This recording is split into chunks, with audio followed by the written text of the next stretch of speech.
ನನ್ನ ಪ್ರೀತಿಯ ಗೆಳೆಯರೇ, ನರ್ಸಿಂಗ್ ಬಾಂಧವರೇ, ನರ್ಸಿಂಗ್ ವಿದ್ಯಾರ್ಥಿಗಳೇ ಹಾಗೂ ಕರ್ನಾಟಕ ರಾಜ್ಯ ಸರ್ಕಾರಿ ನೌಕರರೇ, ನಿಮಗೆಲ್ಲರಿಗೂ ನರ್ಸಿಂಗ್ ವ್ಯೂಸ್ ಕನ್ನಡ ಯೂಟ್ಯೂಬ್ ಚಾನಲ್ಗೆ ಸ್ವಾಗತ ಸುಸ್ವಾಗತ. ಇವತ್ತಿನ ವಿಚಾರ ಏನು ಅಂತಂದರೆ ಗೆಳೆಯರೇ, ಕರ್ನಾಟಕ ಸರ್ಕಾರದ ಸುತ್ತೋಲೆ ವಿಷಯ. ರಾಜ್ಯ ಸರ್ಕಾರಿ ನೌಕರರು ಹಾಗೂ ಅವರ ಕುಟುಂಬ ಅವಲಂಬಿತ ಸದಸ್ಯರಿಗೆ ಕರ್ನಾಟಕ ರಾಜ್ಯ ಸಂಜೀವಿನಿ KASS ಯೋಜನೆ ಮೂಲಕ ನಗದು ರಹಿತ ಆರೋಗ್ಯ ಸೇವೆಗಳನ್ನು ಒದಗಿಸುವ ಬಗ್ಗೆ ಹಾಗೂ ಯೋಜನೆ ಅಡಿ ಸರ್ಕಾರಿ ನೌಕರರ ನೋಂದಾವಣೆ ಮತ್ತು ಆಯ್ಕೆ ಕುರಿತು ಸೂಚನೆಗಳು. ಗೆಳೆಯರೇ, ನಿಮಗೆಲ್ಲರಿಗೂ ಗೊತ್ತಿರುವ ಹಾಗೆ ನಮ್ಮ ಕರ್ನಾಟಕ ರಾಜ್ಯ ಸರ್ಕಾರವು ಕ್ಯಾಶ್ಲೆಸ್ ಫೆಸಿಲಿಟಿ ಅಂತಂದರೆ ಯಾರಾದರೂ ಕಾಯಿಲೆಯಿಂದ ಬಳಲ್ತಾ ಇದ್ದಾಗ ಎಂಪ್ಲಾಯಿ ಆಗಲಿ ಅಥವಾ ಅವರ ಅವಲಂಬಿತರಾಗಲಿ ಕಾಯಿಲೆಯಿಂದ ಬಳಲ್ತಾ ಇದ್ದಾಗ, ಇವತ್ತಿನ ಒಂದು ಜಾಗತಿಕ ಜಗತ್ತು ಕಾಸ್ಟ್ಲಿ ಲೈಫ್ ಸ್ಟೈಲ್ ಇದೆ, ಹಾಗೆ ಟ್ರೀಟ್ಮೆಂಟ್ ಕೂಡ ಅಷ್ಟೇ ಕಾಸ್ಟ್ಲಿ ಇದೆ ಸ್ನೇಹಿತರೆ.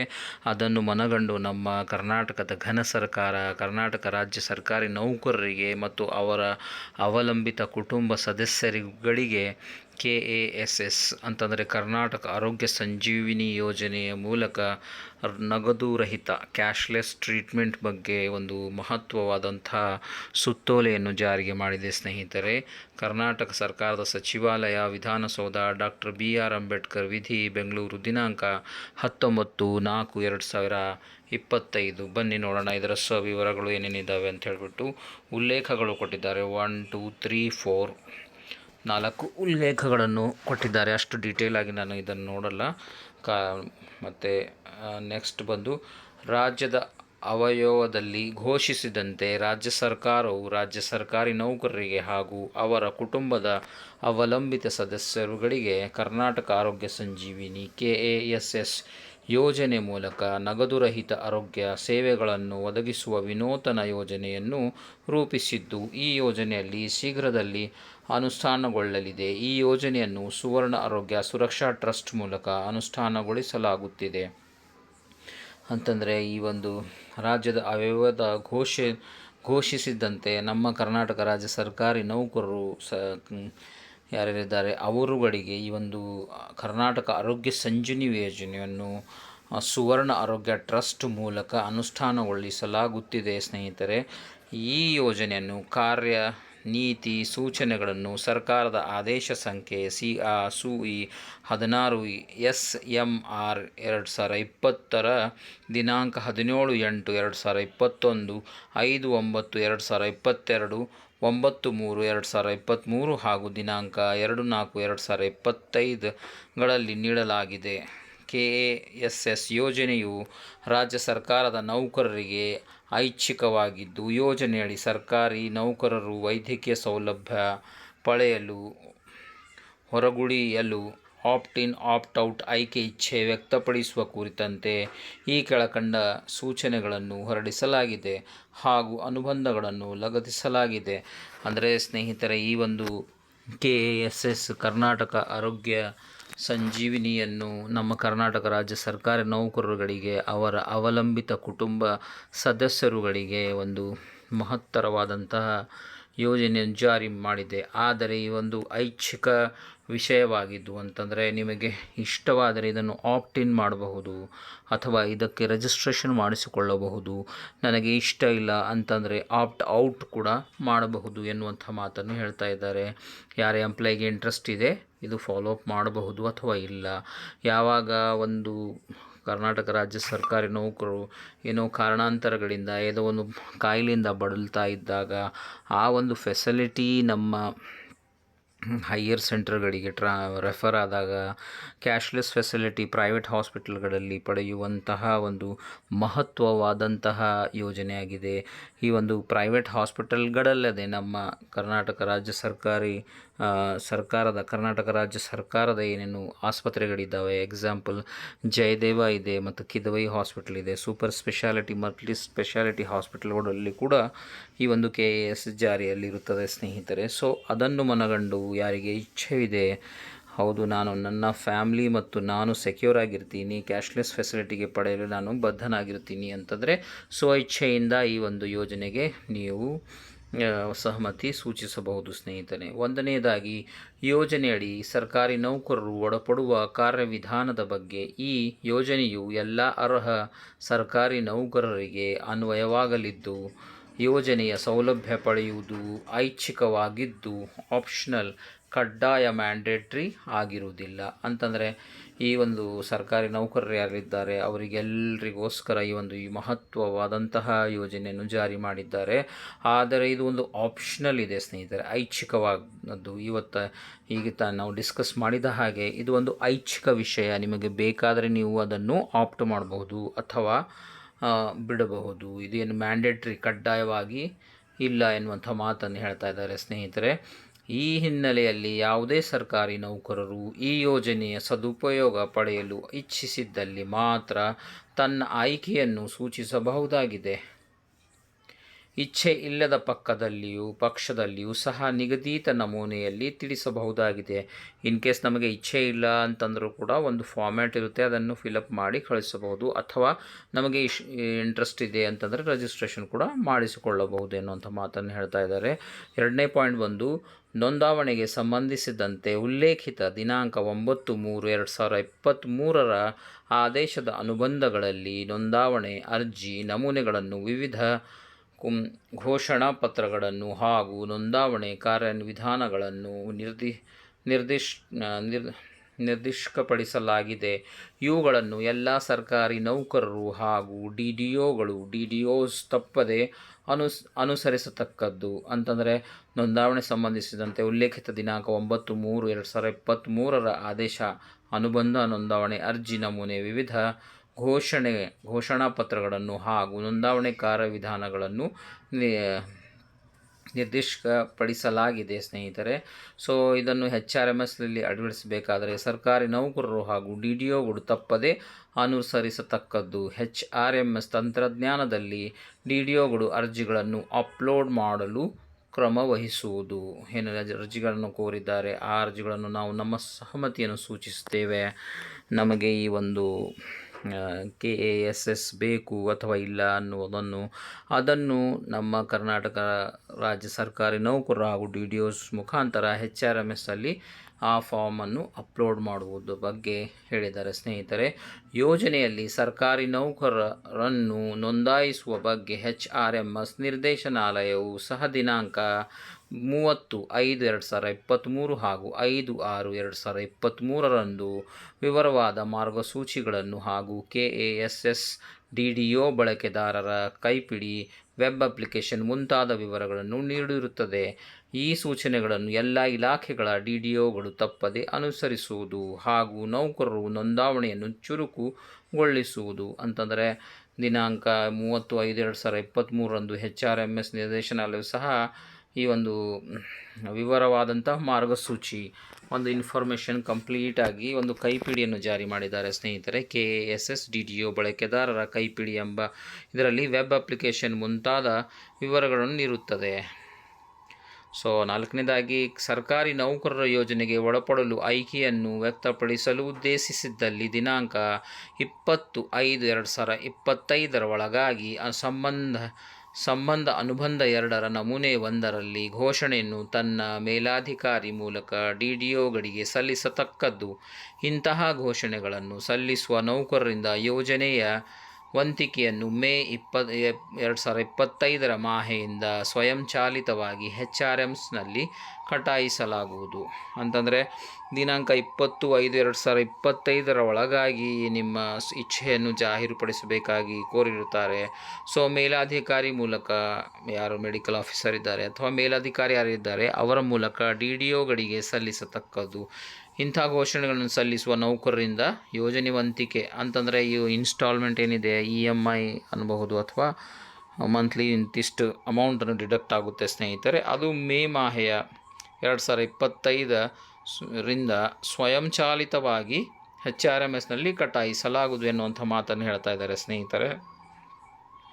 5ನೇ ಪಾಯಿಂಟ್ ಬಂದು, ನೌಕರರು ಈ ಯೋಜನೆಗೆ ಒಳಪಡದೇ ಇರಲು ಇಚ್ಛಿಸಿದ್ದಲ್ಲಿ ದಿನಾಂಕ 20/5/2025 ಒಳಗಾಗಿ ಈ ಸಂಬಂಧ ಅನುಬಂಧ 2ರ ನಮೂನೆ 2ರಲ್ಲಿ ಘೋಷಣೆಯನ್ನು ತನ್ನ ಮೇಲಾಧಿಕಾರಿ ಮೂಲಕ DDOಗಳಿಗೆ ಸಲ್ಲಿಸತಕ್ಕದ್ದು.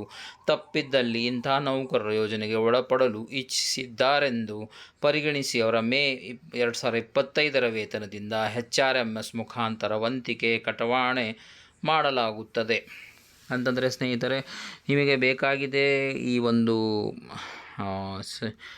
ಕರ್ನಾಟಕ ಆರೋಗ್ಯ ಸಂಜೀವಿನಿ ಸ್ಕೀಮಲ್ಲಿ ನೀವು ಬರ್ತೀರಾ ಎನ್ನುವಂಥ ಏನಾದರೂ ಇದ್ದರೆ ಆ ಒಂದು ಪಕ್ಷದಲ್ಲಿ ನೀವು ನಿಮ್ಮ ಫಾರ್ಮ್ಯಾಟ್ ಇಚ್ಛೆ ಏನು ನಮೂದಿಸಬಹುದು. ಇಲ್ಲ ಒಂದು ವೇಳೆ ನಮೂದಿಸ್ಲಿಕ್ಕೆ ಆಗಲಿಲ್ಲ ಅಂತಂದರೆ ಬೈ ಡಿಫಾಲ್ಟ್ ಆಗಿ ನೀವು ನಮೂದಿಸಲಿಕ್ಕೆ ಇಚ್ಛೆ ಹೊಂದುತ್ತೀರಾ ಎನ್ನುವಂಥ ಮಾತನ್ನು ಹೇಳಿ ಅದರ ಅನ್ವಯ ಮಾಹೆಯಿಂದ ನಿಮ್ಮ ಒಂದು ಕಂತು ವಂತಿಕೆಯನ್ನು ಕಟ್ ಮಾಡ್ತಾರೆ ಅನ್ನುವಂಥ ಮಾತನ್ನು ಹೇಳ್ತಾ ಇದ್ದಾರೆ ಸ್ನೇಹಿತರೆ. ಸೊ 6ನೇದಾಗಿ ಯೋಜನೆಗೆ ನೌಕರರ ವಂತಿಕೆ ಯೋಜನೆ ಒಳಪಡುವ ಸರ್ಕಾರಿ ನೌಕರರ ಈ ಕೆಳಕಂಡಂತೆ ಮಾಸಿಕ ವಂತಿಕೆ ನೀಡಬೇಕಾಗುತ್ತದೆ. ಅಂತಂದರೆ ಮಾಸಿಕ ವಂತಿಕೆ ಎಷ್ಟು ನಾವು ಕಟ್ಟಬಹುದು ಆ್ಯಸ್ ಎ ಇನ್ಶೂರೆನ್ಸ್ ಆಪ್ಟ್ ಮಾಡಿದಾಗ ಅಂತಂದರೆ ಗ್ರೂಪ್ ಎಗಳಿಗೆ 1000 ರೂಪಾಯಿಗಳು, ಗ್ರೂಪ್ ಬಿಗಳಿಗೆ 500 ರೂಪಾಯಿಗಳು, ಗ್ರೂಪ್ ಸಿಗಳಿಗೆ 350 ರೂಪಾಯಿಗಳು ಹಾಗೂ ಗ್ರೂಪ್ ಡಿಗಳಿಗೆ 2250 ರೂಪಾಯಿಗಳು ಪ್ರತಿ ತಿಂಗಳು ಕಟ್ಟಬೇಕಾಗುತ್ತದೆ. ಅಂದರೆ group A B C D ಕೊಟ್ಟಿದ್ದಾರೆ ಸ್ನೇಹಿತರೆ. ಗ್ರೂಪ್ ಎಯಲ್ಲಿ ಯಾರಿದ್ದಾರೆ ಅವರು ₹1000 ರೂಪಾಯಿ ಕಟ್ಟಬೇಕಾಗುತ್ತದೆ. ಗ್ರೂಪ್ ಬಿ ಅವರು 500 ರೂಪಾಯಿ ಕಟ್ಟಬೇಕಾಗುತ್ತದೆ. ಗ್ರೂಪ್ ಸಿ ಅವರು 350 ರೂಪಾಯಿಗಳನ್ನು ಕಟ್ಟಬೇಕಾಗುತ್ತದೆ. ಗ್ರೂಪ್ ಡಿ ಅವರು ₹250 ರೂಪಾಯಿಗಳನ್ನು ಕಟ್ಟಬೇಕಾಗುತ್ತದೆ ಸ್ನೇಹಿತರೆ. ಸೊ ಕಟ್ಟಬೇಕಾಗುತ್ತದೆ ಅಂತಂದರೆ ನಾವು ಏನು ಹೋಗಿ ಬ್ಯಾಂಕಲ್ಲಿ ಡ್ರಾಫ್ಟ್ ತೆಗೆದು ಕಟ್ಟುವುದೇನಿಲ್ಲ.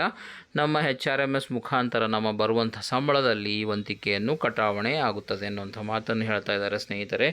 ಮಾಸಿಕ ವಂತಿಕೆಯನ್ನು HRMS ಮೂಲಕ ನೌಕರರ ಮೇ 2025ರಿಂದ ಮಾಸಿಕ ವೇತನದಲ್ಲಿ ಕಡಿತಗೊಳಿಸಲು ಸಂಬಂಧಪಟ್ಟ DDOಗಳು ಕ್ರಮ ವಹಿಸತಕ್ಕದ್ದು. ಯಾವ ಲೆಕ್ಕ ಶೀರ್ಷಿಕೆಯಡಿ ಈ ಮೊತ್ತವನ್ನು ಜಮಾ ಮಾಡಬೇಕು ಹಾಗೂ ಇತರ ವಿಧಾನದ ಬಗ್ಗೆ ಸರ್ಕಾರದಿಂದ ಶೀಘ್ರದಲ್ಲೇ ಮಾರ್ಗಸೂಚನೆಗಳನ್ನು SOP ಆರ್ಥಿಕ ಇಲಾಖೆಯಿಂದ ಹೊರಡಿಸಲಾಗುತ್ತದೆ. ಅಂತಂದರೆ ಈ ಒಂದು ಯಾವ ಲೆಕ್ಕ ಶೀರ್ಷಿಕೆಯಲ್ಲಿ ಕಟಾವಣೆಯಾದಂತಹ ಹಣವನ್ನು ಜೋಡಿಸಬೇಕೆನ್ನುವಂಥ ಒಂದು ಸರ್ಕಾರದ ಸುತ್ತೋಲೆ ಆರ್ಥಿಕ ಇಲಾಖೆ ವತಿಯಿಂದ ಶೀಘ್ರದಲ್ಲೇ ಜಾರಿ ಮಾಡ್ತಾರೆ ಎನ್ನುವಂಥ ಮಾತನ್ನು ಹೇಳ್ತಾ ಇದ್ದಾರೆ ಸ್ನೇಹಿತರೆ. 7ನೇದಾಗಿ ಮೇಲಿನ ಸೂಚನೆಗಳನ್ನು ಎಲ್ಲ ಸರ್ಕಾರಿ ನೌಕರರು ಹಾಗೂ DDOಗಳ ಗಮನಕ್ಕೆ ತರುವಂತೆ ಎಲ್ಲ ಇಲಾಖಾ ಮುಖ್ಯಸ್ಥರಿಗೆ ತಿಳಿಸಲಾಗಿದೆ. ಅಂತಂದರೆ ಈ ಒಂದು ಯೋಜನೆ ಎಲ್ರಿಗೂ ಅಧಿಕಾರಿಗಳಾಗಲಿ ನೌಕರರುಗಳಾಗಲಿ ಪ್ರತಿಯೊಂದು ಡಿಪಾರ್ಟ್ಮೆಂಟ್ ಆಗಲಿ ಅವರಿಗೆ ತಿಳಿಸುವಂತೆ ಅಥವಾ ಇಲಾಖೆ ಮುಖ್ಯಸ್ಥರಿಗೆ ತಿಳಿಸಲಾಗಿದೆ. ಅದೇ ರೀತಿ DDOಗಳ ಗಮನಕ್ಕೆ ತರುವಂತೆ ತಿಳಿಸಲಾಗಿದೆ ಸ್ನೇಹಿತರೆ. ಚಂದ್ರಶೇಖರ್, ಸರ್ಕಾರದ ವಿಶೇಷ ಕಾರ್ಯದರ್ಶಿ, ಸಿಬ್ಬಂದಿ ಮತ್ತು ಆಡಳಿತ ಸುಧಾರಣೆ ಇಲಾಖೆ, ಸೇವಾ ನಿಯಮಗಳು ಸಂಕಲನಕಾರರು, ಈ ರಾಜ್ಯಪತ್ರ, ಬೆಂಗಳೂರು. ಇವರಿಗೆ ಪ್ರಧಾನ ಮಹಾಲೇಖಪಾಲರು, G&SSA, E&RSA, A&E, Karnataka, Bengaluru. ಸರ್ಕಾರದ ಮುಖ್ಯ ಕಾರ್ಯದರ್ಶಿ, ವಿಧಾನಸೌಧ, ಬೆಂಗಳೂರು. 3ನೇದಾಗಿ ಅಭಿವೃದ್ಧಿ ಆಯುಕ್ತರು ಹಾಗೂ ಸರ್ಕಾರದ ಅಪಾರ ಮುಖ್ಯ ಕಾರ್ಯದರ್ಶಿ, ವಿಧಾನಸೌಧ, ಬೆಂಗಳೂರು. ಸರ್ಕಾರದ ಅಪಾರ ಮುಖ್ಯ ಕಾರ್ಯದರ್ಶಿ, ವಿಧಾನಸೌಧ, ಬೆಂಗಳೂರು. ಮುಖ್ಯಮಂತ್ರಿಯವರ ಅಪಾರ ಮುಖ್ಯ ಕಾರ್ಯದರ್ಶಿ, ಪ್ರಧಾನ ಕಾರ್ಯದರ್ಶಿ, ವಿಧಾನಸೌಧ, ಬೆಂಗಳೂರು. ಸರ್ಕಾರದ ಎಲ್ಲ ಅಪಾರ ಮುಖ್ಯ ಕಾರ್ಯದರ್ಶಿಗಳು, ಪ್ರಧಾನ ಕಾರ್ಯದರ್ಶಿಗಳು, ರಾಜ್ಯಪಾಲರ ವಿಶೇಷ ಕಾರ್ಯದರ್ಶಿಯವರ ರಾಜಭವನ, ಬೆಂಗಳೂರು. 8ನೇದು ಆಯುಕ್ತರು, ಆರೋಗ್ಯ ಮತ್ತು ಕುಟುಂಬ ಕಲ್ಯಾಣ ಸೇವೆಗಳು, ಆರೋಗ್ಯ ಸೌಧ, ಮಾಗಡಿ ರಸ್ತೆ, ಬೆಂಗಳೂರು. ನಿರ್ದೇಶಕರು, ಆರೋಗ್ಯ ಮತ್ತು ಕುಟುಂಬ ಕಲ್ಯಾಣ ಸೇವೆಗಳು, ಆರೋಗ್ಯ ಸೌಧ, ಮಾಗಡಿ ರಸ್ತೆ, ಬೆಂಗಳೂರು. ಆಯುಕ್ತರು, ಆಯುಷ್ ಇಲಾಖೆ, ಬೆಂಗಳೂರು. ಕಾರ್ಯಕಾರಿ ನಿರ್ದೇಶಕರು, ಸುವರ್ಣ ಆರೋಗ್ಯ ಸುರಕ್ಷಾ ಟ್ರಸ್ಟ್, ಆರೋಗ್ಯ ಸೌಧ, ಮಾಗಡಿ ರಸ್ತೆ, ಬೆಂಗಳೂರು. 12ನೇದು ಆಯುಕ್ತರು, ಖಜಾನೆ 2, ಖಜಾನೆ ಆಯುಕ್ತರ ಕಚೇರಿ, 6ನೇ ಮಹಡಿ, KPTCL, ಅರಮನೆ ರಸ್ತೆ, ಬೆಂಗಳೂರು. ಯೋಜನೆ ನಿರ್ದೇಶಕರು, HRMS 2.0, KPCL, ಹಸಿರು ಕಟ್ಟಡ, ಬೆಂಗಳೂರು. ಎಲ್ಲ ಇಲಾಖಾ ಮುಖ್ಯಸ್ಥರು, ಎಲ್ಲ ಪ್ರಾದೇಶಿಕ ಆಯುಕ್ತರು, ಎಲ್ಲ ಜಿಲ್ಲಾಧಿಕಾರಿಗಳು, ಜಿಲ್ಲಾ ಪಂಚಾಯತ್ಗಳ ಮುಖ್ಯ ಕಾರ್ಯನಿರ್ವಾಹಕ ಅಧಿಕಾರಿಗಳು, ನಿವಾಸಿ ಆಯುಕ್ತರು, ಕರ್ನಾಟಕ ಭವನ, ನಂಬರ್ 10, ಕೌಟಿಲ್ಯ ಮಾರ್ಗ, ಚಾಣಕ್ಯಪುರಿ, ನವದೆಹಲಿ. ಸರ್ಕಾರದ ಅಪಾರ ಕಾರ್ಯದರ್ಶಿ, ಸಚಿವ ಸಂಪುಟ ಶಾಖೆ, ಪ್ರಕರಣ ಸಂಖ್ಯೆ C219/2025. ರಾಜ್ಯಾಧ್ಯಕ್ಷರು ಕರ್ನಾಟಕ ಸರ್ಕಾರಿ ನೌಕರರ ಸಂಘ, ಕಬ್ಬನ್ ಪಾರ್ಕ್, ಬೆಂಗಳೂರು. ಸರ್ಕಾರದ ಅಧೀನ ಕಾರ್ಯದರ್ಶಿ, ಆರ್ಥಿಕ ಇಲಾಖೆ, ವೆಚ್ಚ 12. ಸೇವೆಗಳು 1. ವಿಧಾನಸೌಧ. ಸರ್ಕಾರದ ಅಧೀನ ಕಾರ್ಯದರ್ಶಿ, ಸುಇ ಲೆಕ್ಕಪತ್ರ, ಶಾಖಾ ರಕ್ಷಾ ಕಡತ, ಬಿಡಿ ಪ್ರತಿಗಳು. ಈ ಸುತ್ತೋಲೆಯನ್ನು ಸರ್ಕಾರದ ಅಧಿಕೃತ ಜಾಲತಾಣಗಳಲ್ಲಿ dpar.karnataka.gov.in ಅಲ್ಲಿ ವೀಕ್ಷಿಸಬಹುದು ಸ್ನೇಹಿತರೆ. ಸೊ ಇಷ್ಟೆಲ್ಲ ಒಂದು ಡೀಟೇಲ್ ಕೊಟ್ಟಿದ್ದಾರೆ. ಇದು ಒಂದು ಒಳ್ಳೆಯ ಸುದ್ದಿ ಅನ್ನಬಹುದು. ಕಾರಣ ಏನು ಅಂತಂದರೆ, ನಾವು ಕ್ಯಾಶ್ಲೆಸ್ ಫೆಸಿಲಿಟಿ ತೊಗೋತೀವಿ ಅಥವಾ ನಾವು ನಮ್ಮ ಪರ್ಸ್ನಲ್ ಆಗಿ ಯಾವುದೇ ಒಂದು ಕಂಪ್ನಿಯಿಂದ ಆಪ್ಟ್ ಮಾಡ್ತೀವಿ. ಏನು ಅಂತಂದರೆ ಹೆಲ್ತ್ ಇನ್ಶೂರೆನ್ಸ್ ಆಪ್ಟ್ ಮಾಡ್ತೀವಿ. ಏನಾದರೂ ನಮಗೆ ಪ್ರಾಬ್ಲಮ್ ಆದರೆ, ನಮ್ಮ ಫ್ಯಾಮಿಲಿ ಮೆಂಬರ್ಗೆ, ನಮ್ಮ ಅವಲಂಬಿತ ಕುಟುಂಬ ಸದಸ್ಯರಿಗೆ ಏನಾದರೂ ಪ್ರಾಬ್ಲಮ್ ಆದರೆ ನಾವು ಅದನ್ನು ಆಪ್ಟ್ ಮಾಡ್ತೀವಿ ಸ್ನೇಹಿತರೆ. ಸೊ ಅದನ್ನು ಮನಗಂಡು ಮತ್ತು ನಾವು ಫಸ್ಟ್ ಹೋಗಿ ಪ್ರೈವೇಟ್ ಹಾಸ್ಪಿಟಲ್ಗಳಿಗೆ ಟ್ರೀಟ್ಮೆಂಟ್ ಪಡೆದು ತದನಂತರ ಅದನ್ನು ರಿಯಂಬರ್ಸ್ ಮಾಡುವುದರ ಮುಖಾಂತರ ನಾವು ಇದರ ಒಂದು ಸದುಪಯೋಗ ಪಡೆಯುತ್ತಾ ಬಂದಿದ್ದೀವಿ. ಆದರೆ ಸುಮಾರು ಲೋಪದೋಷಗಳು ಇದ್ದು, ಆದ ಕಾರಣ ನಮ್ಮ ಕರ್ನಾಟಕ ರಾಜ್ಯ ಸರ್ಕಾರ ಇದನ್ನು ಮನಗಂಡು ಇದು ಕ್ಯಾಶ್ಲೆಸ್ ಫೆಸಿಲಿಟಿ ಯಾವ ರೀತಿ ಆಗಬಹುದು ಎನ್ನುವಂಥ ಮಂಥನೆ ಮಾಡಿ ಸುಮಾರು ಮೀಟಿಂಗ್ಗಳಾಗಿ ಇವಾಗ ಒಂದು ಕಾರ್ಯರೂಪಕ್ಕೆ ಬರ್ತಾ ಇದೆ ಸ್ನೇಹಿತರೆ. ಸೊ ವಂತಿಕೆ ಅಷ್ಟೇನಿಲ್ಲ. ಎ ಗ್ರೂಪಲ್ಲಿರುವಂಥವರು 1000 ರೂಪಾಯಿಗಳು, ಬಿ ಗ್ರೂಪಲ್ಲಿರುವಂಥವರು 500 ರೂಪಾಯಿಗಳು ಪ್ರತಿ ತಿಂಗಳು, ತದನಂತರ ಸಿ ಗ್ರೂಪಲ್ಲಿದ್ದವರು 350 ರೂಪಾಯಿಗಳು, ತದನಂತರ 250 ರೂಪಾಯಿಗಳು ಡಿ ಗ್ರೂಪ್ಗಳಿಗಾಗಿರುತ್ತದೆ ಸ್ನೇಹಿತರೆ. ಸೊ ಇದು ಒಂದು ಬೆಸ್ಟ್ ಅಪಾರ್ಚುನಿಟಿ ಎನ್ನಬಹುದು. ಆಮೇಲೆ ಅನುಬಂಧ 1 KASS ಯೋಜನೆ ಸೌಲಭ್ಯಗಳ ಪ್ರಮುಖ ಅಂಶಗಳು ಈ ಕೆಳಕಂಡಂತಿವೆ. ಏನೇನಿದ್ದಾವೆ ಇದರಲ್ಲಿ, ಏನೇನು ಅಂಶಗಳಿದ್ದಾವೆ ಪ್ರಮುಖ, ಬನ್ನಿ ನೋಡೋಣ. KASS ಯೋಜನೆಯ ಮೊದಲನೇ ಹಂತದಲ್ಲಿ ರಾಜ್ಯ ಸರ್ಕಾರಿ ನೌಕರರು ಹಾಗೂ ಅವರ ಕುಟುಂಬ ಅವಲಂಬಿತ ಸದಸ್ಯರು KASS ಯೋಜನೆಯಡಿ ನೋಂದಾಯಿತ ಆಸ್ಪತ್ರೆಗಳಲ್ಲಿ ಒಳರೋಗಿಯಾಗಿ ದಾಖಲಾಗಿ ಯೋಜನೆಯಲ್ಲಿ ಅಳವಡಿಸಿಕೊಳ್ಳಲಾಗಿರುವ 2000 ಅಲೋಪತಿ ವೈದ್ಯಕೀಯ ಚಿಕಿತ್ಸಾ ವಿಧಾನಗಳಿ ಶಸ್ತ್ರಚಿಕಿತ್ಸಾ, ಸರ್ಜಿಕಲ್ ಹಾಗೂ ಶಸ್ತ್ರಚಿಕಿತ್ಸಾ ರಹಿತ ಚಿಕಿತ್ಸೆ, ಮೆಡಿಕಲ್ ಮ್ಯಾನೇಜ್ಮೆಂಟ್, ನಗದು ರಹಿತವಾಗಿ ವೈದ್ಯಕೀಯ ಚಿಕಿತ್ಸೆಗಳನ್ನು ಪಡೆಯಬಹುದಾಗಿದೆ. ಸೊ ಸ್ನೇಹಿತರೆ, ಅವರು ಹೇಳ್ತಾರೆ ಏನು ಅಂತಂದರೆ, ಈ ನಮ್ಮ ನೌಕರರುಗಳು ಹಾಗೂ ಅವರ ಅವಲಂಬಿತ ಕುಟುಂಬ ಸದಸ್ಯರುಗಳು ಸುಮಾರು 2000 ಅಲೋಪತಿ ವೈದ್ಯಕೀಯ ಚಿಕಿತ್ಸಾ ವಿಧಾನಗಳನ್ನು ಇದರಲ್ಲಿ ಅಳವಡಿಸಲಾಗಿದೆ. ಸರ್ಜಿಕಲ್ ಮ್ಯಾನೇಜ್ಮೆಂಟು, ಮೆಡಿಕಲ್ ಮ್ಯಾನೇಜ್ಮೆಂಟು ಎನ್ನುವುದರ ಬಗ್ಗೆ ವಿಸ್ತಾರವನ್ನು ನೀಡ್ತಾ ಇದ್ದಾರೆ. ಅದಲ್ಲದೆ ಈ ಯೋಜನೆಯಡಿಯಲ್ಲಿ ವೈದ್ಯಕೀಯ ವೆಚ್ಚದ ಗರಿಷ್ಠ ಮಿತಿ ಇರುವುದಿಲ್ಲ ಹಾಗೂ ಯೋಜನೆಯಡಿ ನೋಂದಾಯಿತ ಖಾಸಗಿ ಹಾಗೂ ಸಾರ್ವಜನಿಕ ವಲಯದ ಆಸ್ಪತ್ರೆಗಳಲ್ಲಿ ಯಾವುದೇ ರೆಫರಲ್ ಇಲ್ಲದೆ ವೈದ್ಯಕೀಯ ಚಿಕಿತ್ಸೆಯನ್ನು ನಗದು ರಹಿತವಾಗಿ ಪಡೆಯಬಹುದಾಗಿದೆ. ಅಂತಂದರೆ ಇದು ಒಂದು ಮಿತಿ ಇರುವುದಿಲ್ಲ ಸ್ನೇಹಿತರೆ. ಸೊ ಇದು ಬ್ಯೂಟಿಫುಲ್ ಆದಂತಹ ಒಂದು ಕರ್ನಾಟಕ ರಾಜ್ಯ ಸರ್ಕಾರಿ ನೌಕರರಿಗೆ ಒಂದು ಕೊಡುಗೆ ಎನ್ನಬಹುದು ಸ್ನೇಹಿತರೆ. ನೀವು ಎ ಗ್ರೂಪ್ ಇದ್ದಲ್ಲಿ 1000 ರೂಪಾಯಿ ಪೇ ಮಾಡ್ತಾ ಇದ್ದೀರಾ, ಅಥವಾ ನೀವು ಡಿ ಗ್ರೂಪ್ ಇದ್ದಲ್ಲಿ 250 ರೂಪಾಯಿ ಪೇ ಮಾಡಿಕೊಂಡು ಇದು ಒಂದು ಫೆಸಿಲಿಟಿ ಪಡೆಯುತ್ತಾ ಇದ್ದೀರಾ ಸ್ನೇಹಿತರೆ. ತದನಂತರ ಯೋಜನೆಯ ಮುಂದಿನ ಹಂತಗಳಲ್ಲಿ ಆಯುಷ್, ಡೇ ಕೇರ್, ವಾರ್ಷಿಕ ಆರೋಗ್ಯ ತಪಾಸಣೆ, ಹೊರರೋಗಿ ಚಿಕಿತ್ಸೆಗಳು, ಔಷಧೋಪಚಾರ ಹಾಗೂ ಇನ್ನಿತರ ಚಿಕಿತ್ಸಾ ವಿಧಾನಗಳನ್ನು ಹಂತ ಹಂತವಾಗಿ ಯೋಜನೆಯಲ್ಲಿ ಒಳಪಡಿಸಿ ಯೋಜನೆಯನ್ನು ವಿಸ್ತರಿಸಲಾಗುವುದು. ಅಂದರೆ ಸೆಕೆಂಡ್ ಫೇಸಲ್ಲಿ ಸ್ನೇಹಿತರೆ ಆಯುಷ್ ಕೇರು, ಡೇ ಕೇರು, ವಾರ್ಷಿಕ ಆರೋಗ್ಯ ತಪಾಸಣೆ ಅಂತಂದರೆ ಇಯರ್ಲಿ ಒನ್ಸ್ ಹೆಲ್ತ್ ಇನ್ಸ್ಪೆಕ್ಷನು, ಹೊರರೋಗಿ ಚಿಕಿತ್ಸೆಗಳು, ಔಟ್ ಪೇಷಂಟ್ ಟ್ರೀಟ್ಮೆಂಟ್, ಔಷಧೋಪಚಾರಗಳ ಬಗ್ಗೆ ಮುಂದಿನ ಈ ಒಂದು ಹಂತದಲ್ಲಿ ವಿಸ್ತರಿಸಲಾಗುವುದು ಎನ್ನುವಂಥ ಮಾತನ್ನು ಹೇಳ್ತಾ ಇದ್ದಾರೆ. ದಿನಾಂಕ 2/4/2025 ಸರ್ಕಾರದ ಆದೇಶ ಸಂಖ್ಯೆ ಸುಇ 16 SMR 2020 ಪರಿಷ್ಕೃತ ಕುಟುಂಬದ ವ್ಯಾಖ್ಯಾನ ಕೆಳಕಂಡಂತಿರುತ್ತದೆ. ಅಂತಂದರೆ ಕುಟುಂಬ ಎಂದರೇನು, ಅದರ ವ್ಯಾಖ್ಯಾನ ಏನು, ಅದರ ಬಗ್ಗೆ ನಾವು ಬನ್ನಿ ನೋಡೋಣ. ಒಂದನೇದು, ಸರ್ಕಾರಿ ನೌಕರನ ಪತಿ ಅಥವಾ ಪತ್ನಿ, ಯಾರು ಸರ್ಕಾರಿ ನೌಕರರಿರ್ತಾರೆ ಅವರ ಪತಿಯಾಗಲಿ ಪತ್ನಿಯಾಗಲಿ, ಸ್ಪೌಸ್, ಸರ್ಕಾರಿ ನೌಕರನೊಂದಿಗೆ ಸಾಮಾನ್ಯವಾಗಿ ವಾಸವಾಗಿರುವ ಆತನ ತಂದೆ, ತಾಯಿ, ಮಲತಾಯಿಯನ್ನೊಳಗೊಂಡಂತೆ ಅವರು ಇತರೆ ಯಾವುದೇ ಆರೋಗ್ಯ ಸೌಲಭ್ಯಕ್ಕೆ ಒಳಪಟ್ಟಿರಬಾರದು ಹಾಗೂ ಒಬ್ಬರ ಅಥವಾ ಇಬ್ಬರ ಒಟ್ಟು ಮಾಸಿಕ ಆದಾಯ 17,000 ಮೀರಬಾರದು. ಅಂತಂದರೆ ಯಾರು ಅವಲಂಬಿತ ಸದಸ್ಯರಿದ್ದಾರೆ, ಸರ್ಕಾರಿ ನೌಕರರು ಗಂಡಾಗಲಿ ಅಥವಾ ಹೆಂಡತಿ ಆಗಲಿ, ಅವರ ತಾಯಿ ಅಥವಾ ತಂದೆ ಅವರ ಒಂದು ವಾರ್ಷಿಕ ಮಾಸಿಕ ಆದಾಯ 17,000ಕ್ಕಿಂತ ಮೀರಿರಬಾರದು ಸ್ನೇಹಿತರೆ.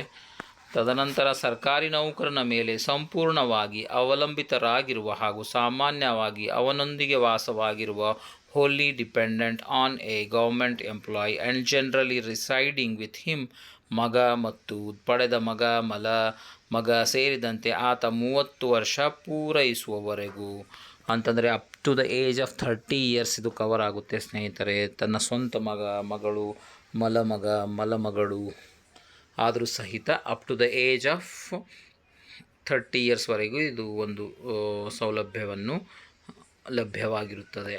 ಅಥವಾ ಸ್ವಂತ ಸಂಪಾದನೆ ಮಾಡುವವರಿಗೆ ಅಥವಾ ಮದುವೆ ಆಗುವವರಿಗೆ, ಇದರಲ್ಲಿ ಯಾವುದು ಮೊದಲು ಅಲ್ಲಿಯವರೆಗೆ. ಅಥವಾ 30 ವರ್ಷದೊಳಗಾಗಿ ಮದುವೆ ಆದರೆ ಅವರು 5ರಿಂದ ಹೋಗಿಬಿಡ್ತಾರೆ ಈ ಒಂದು ಸ್ಕೀಮಲ್ಲಿ. ಇಲ್ಲಾಂದರೆ up to the age of 30 years cover ಆಗುತ್ತೆ.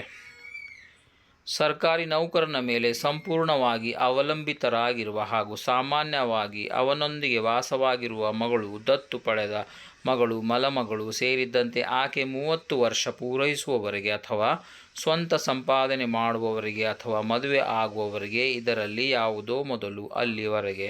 ನಾನು ಹೇಳಿದ ಹಾಗೆ ಸ್ನೇಹಿತರೆ, ಮಗಳು ಕೂಡ ಆಗಲಿ ಮಲಮಗಳು ಆಗಲಿ ಅವರು 30 ವರ್ಷ ದಾಟಿರಬಾರದು. ಇಲ್ಲ ಮೊದಲೇ ಮದುವೆ ಆದರೆ ಅಲ್ಲಿ ಒಂದು ಬ್ರೇಕ್ ಆಗುತ್ತೆ ಅನ್ನುವಂಥ ಮಾತನ್ನು ಹೇಳ್ತಾ ಇದ್ದಾರೆ ಸ್ನೇಹಿತರೆ.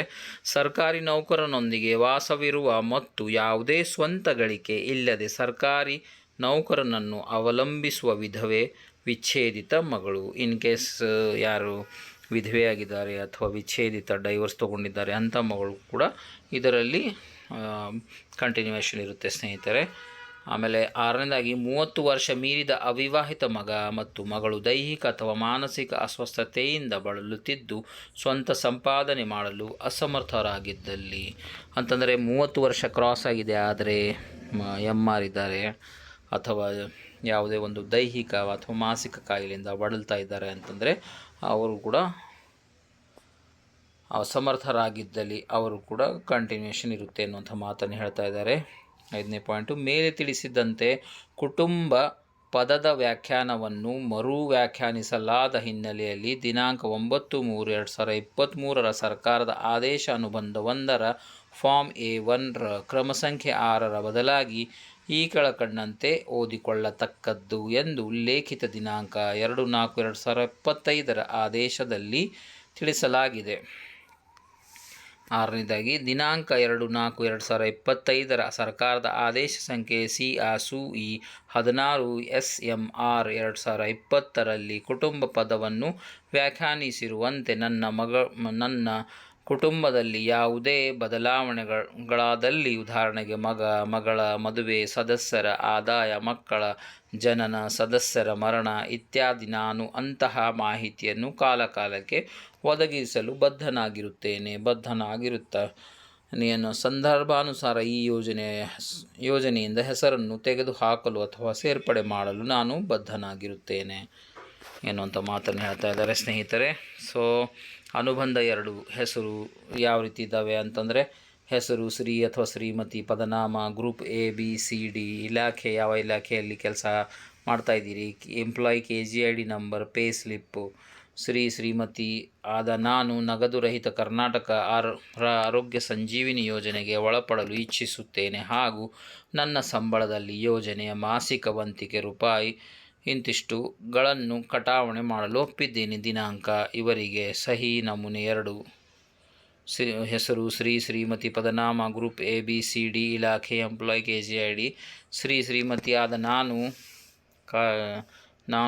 ಕಾರಣಕ್ಕಾಗಿ ಸರ್ಕಾರಿ ನೌಕರನ ಪತಿ ಅಥವಾ ಪತ್ನಿ ಕೇಂದ್ರ ಸರ್ಕಾರಿ ನೌಕರರ ಅಥವಾ ಇತರೆ ರಾಜ್ಯ ಸರ್ಕಾರಿ ನೌಕರರ ಅಥವಾ ನಿಗಮ ಮಂಡಳಿ ಮುಂತಾದ ಸಂಸ್ಥೆಯ ನೌಕರರಾಗಿದ್ದಲ್ಲಿ ಹಾಗೂ ಇತರ ಆರೋಗ್ಯ ಸೇವೆಗಳು ಅಥವಾ ವೈದ್ಯಕೀಯ ನಿಯಮಗಳು ಅಥವಾ ಆರೋಗ್ಯ ವಿಮೆಯಡಿ ವೈದ್ಯಕೀಯ ಚಿಕಿತ್ಸೆ ಸೌಲಭ್ಯ ಪಡೆಯುತ್ತಿದ್ದಲ್ಲಿ ಹಾಗೂ ಬೇರೆ ಯಾವುದೇ ಕಾರಣಕ್ಕೆ KASS ಯೋಜನೆಯಡಿ ಒಳಪಡದೇ ಇರಲು ಹಾಗೂ ಮಾಸಿಕ ವಂತಿಕೆಯನ್ನು ಭರಿಸದಿರಲು ಇಚ್ಛೆ ವ್ಯಕ್ತಪಡಿಸಿದ್ದಲ್ಲಿ, ನಗದು ರಹಿತ ಕರ್ನಾಟಕ ಆರೋಗ್ಯ ಸಂಜೀವಿನಿ ಯೋಜನೆ ಒಳಪಡಲು ಇಚ್ಛಿಸುವುದಿಲ್ಲ. ಆದ ಕಾರಣ ನನ್ನ ಸಂಬಳದಲ್ಲಿ ಯೋಜನೆ ಮಾಸಿಕ ವಂತಿಕೆಯನ್ನು ಕಟಾಯಿಸಬಾರದೆಂದು ತಿಳಿಸಿದೆ. ದಿನಾಂಕ ಸಹಿ ಇವರಿಗೆ. ಸೊ ಸ್ನೇಹಿತರೆ, ಒಂದು ವೇಳೆ ನಿಮಗೆ ಬೇಡ ಅಂದರೂ ಸಹ ಈ ಒಂದು ಫಾರ್ಮ್ಯಾಟ್ ಕೊಟ್ಟಿದ್ದಾರೆ. ಇಲ್ಲ ನಾನು ಆಪ್ಟ್ ಮಾಡ್ತೀನಿ ಅಂತಂದರೂ ಕೂಡ ಒಂದು ಫಾರ್ಮ್ಯಾಟನ್ನು ಕೊಟ್ಟಿದ್ದಾರೆ ಸ್ನೇಹಿತರೆ. ಸೊ ಐ ಥಿಂಕ್ ನನಗೆ ಒಂದು ಪರ್ಸನಲ್ ಆಗಿ ಕೇಳಬೇಕು ಅಂತಂದರೆ, ನಾನು ಸುಮಾರು 25 ವರ್ಷಗಳಿಂದ ಈ ಒಂದು ಹೆಲ್ತ್ ಫೀಲ್ಡಲ್ಲಿ, ಹೆಲ್ತ್ ಸೆಕ್ಟರಲ್ಲಿ ಕೆಲಸ ಮಾಡ್ತಾ ಇದ್ದೀನಿ ಸ್ನೇಹಿತರೆ. ಈ ಒಂದು ಸ್ಕೀಮ್ ದಿ ಬೆಸ್ಟ್ ಆಗಿರುತ್ತೆ ಸ್ನೇಹಿತರೆ. ಪ್ರಾಕ್ಟಿಕಲ್ ಆಗಿ ನಾವು ನೋಡಿದರೆ, ಕಾರಣ